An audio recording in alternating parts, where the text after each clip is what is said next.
여러분 안녕하십니까? 한인 네일업소 70%가량이 주정부의 집중 단속으로 업소를 매각하거나 폐업을 검토 중인 것으로 알려졌습니다. 이 가운데 17%는 이미 폐업을 하거나 문을 닫아버렸습니다. 네일업계가 얼마나 심각한 어려움을 겪고 있는지 단편적으로 말해주고 있습니다. 동포경제에 큰 역할을 차지하고 있는 네일업계가 어려움을 겪고 있다는 것은 한인사회 전체가 어려움을 겪게 될 수 있는 가능성이 있기 때문에 우리가 그냥 남의 일처럼 지나쳐서는 안 될 문제입니다.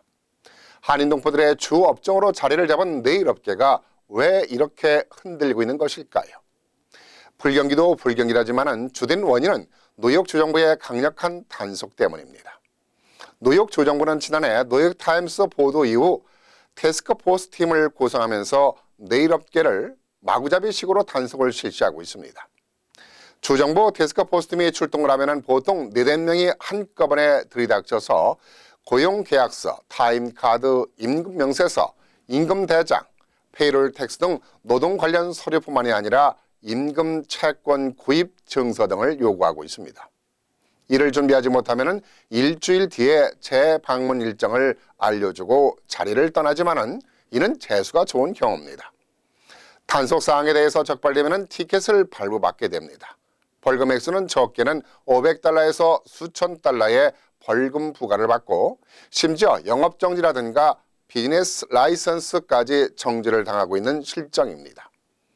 태스크포스 팀은 이런 식으로 엄청난 벌금을 걷어들이다 보니까 그렇지 않아도 불경기로 어려움을 겪고 있는 네일업계를 초토화시키고 있습니다. 여기에다가 애매모호한 노동법 규정을 적용을 해서 지난해 5월부터 3천만 달러에 이르는 체불 임금까지 지급해야 하는 그야말로 된서리를 맞고 있습니다. 정작 소상인들을 보호해야 할 정부가 오히려 애매한 규정과 모호한 제도로 덤태기를 씌워서 벌금을 뜯어가는 행태를 보이고 있는 것입니다. 그러니 한인 네일업주들의 마음은 참담한 상황에 처하게 되고 이렇게 업소를 폐업하거나 매각하려는 움직임을 보이고 있는 것입니다. 또한 뉴욕 주정부는 노동자들을 보호한다는 명분으로 모든 업소에 대해서 단속을 실시한다고 하지만은 실제 조사 대상 업소 분포율을 보면은 네일업소가 70%를 차지하고 있어 이는 아시안들이 주종을 이루고 있는 네일업 단속에 치중을 하는 모습입니다. 이에 대해서 한인 네일업계는 중국 네일업계와 공조해 항의도 하고 시위도 벌이고 있지만은 주정부는 눈 하나 끔찍하지도 않고 있습니다. 한인 사회는 물론 아시안들의 정치적 부재가 어느 정도 부족한지를 보여주고 있는 안타까운 현실입니다.